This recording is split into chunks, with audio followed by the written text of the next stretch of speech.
নাপাক অবস্থায় বেশিক্ষণ থাকলে বা গোসলে দেরি করলে ফেরেশতারা কি সত্যি অভিশাপ দেয়? নাপাক ব্যক্তির প্রতিটি চুলের গোড়ায় শয়তান থাকে, এটি কতটা সত্যি? অপবিত্র অবস্থায় বেশিক্ষণ থাকলে কি কি ক্ষতি হয়? একজন মুসলমান হিসেবে এগুলো জানা আমাদের অবশ্যই প্রয়োজন, তাই ভিডিওটি শেষ পর্যন্ত দেখতে থাকুন। প্রিয় ভাই ও বোনেরা, আপনারা কি চান না যে আল্লাহ তাআলা আপনাকে ভালোবাসুন? পবিত্রতা অর্জনই যথেষ্ট কারণ আল্লাহর ভালোবাসা লাভের জন্য। আল্লাহ তাআলা বলেছেন, নিশ্চয় আল্লাহ তওবাকারীদের এবং পবিত্রতা প্রিয়দের ভালোবাসেন।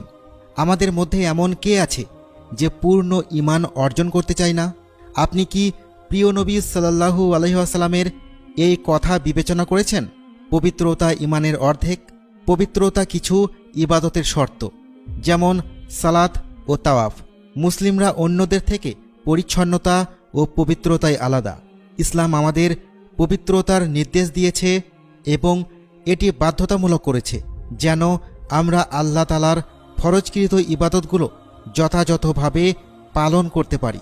মুসলিমদের জন্য উচিত, যারা আল্লাহর ভালোবাসা অর্জন করতে চায় তারা যেন সব সময় পবিত্র থাকে। এখন প্রশ্ন হলো, নাপাক অবস্থায় ঘর থেকে বের হওয়ার বিধান কি? এটি কি বৈধ, নাকি বের হওয়ার আগে অবশ্যই গোসল করতে হবে? এবং ফেরেশতারা কি গোসল দেরি করায় অভিশাপ দেয়? উলামারা বলেছেন, পুরুষ বা নারী যে কেউ নাপাক অবস্থায় গোসল না করেই ঘর থেকে বের হতে পারে, এতে কোনো সমস্যা নেই।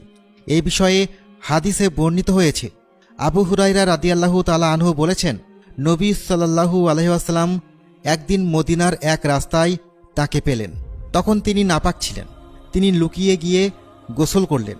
পরে নবী সাল্লাল্লাহু আলাইহি ওয়াসাল্লাম তাকে খুঁজে পেয়ে বললেন, তুমি কোথায় ছিলে হে আবু হুরায়রা? তিনি বললেন, ইয়া রাসূলুল্লাহ, আমি নাপাক অবস্থায় ছিলাম, তাই আপনার সঙ্গে বসতে সংকোচ বোধ করেছি। তখন নবী সাল্লাল্লাহু আলাইহি ওয়াসাল্লাম বললেন, সুবহানাল্লাহ, মুমিন অপবিত্র হয় না। তবে নাপাক অবস্থায় সালাতের সময় কাজা হওয়ার মতো দীর্ঘ সময় গোসল দেরি করা বৈধ নয়। আর নবী সাল্লাল্লাহু আলাইহি ওয়াসাল্লাম থেকে এই বিষয়ে কোনো প্রমাণ নেই যে ফেরেশতারা নাপাক ব্যক্তিকে প্রতিটি পদক্ষেপে অভিশাপ দেয় বা তারা তখন পর্যন্ত অভিশাপ দেয় যতক্ষণ না সে গোসল করে। এমনকি এই কথাটিও প্রমাণিত নয় যে নাপাক ব্যক্তির প্রতিটি চুলের নিচে শয়তান থাকে। তবে নবী করিম সাল্লাল্লাহু আলাইহি ওয়াসাল্লাম বলেছেন, ফেরেশতারা নাপাক ব্যক্তির কাছে আসে না যতক্ষণ না সে গোসল বা ওযু করে। শাফেঈ ও হাম্বলী ফকিরা বলেছেন, নাপাক ব্যক্তি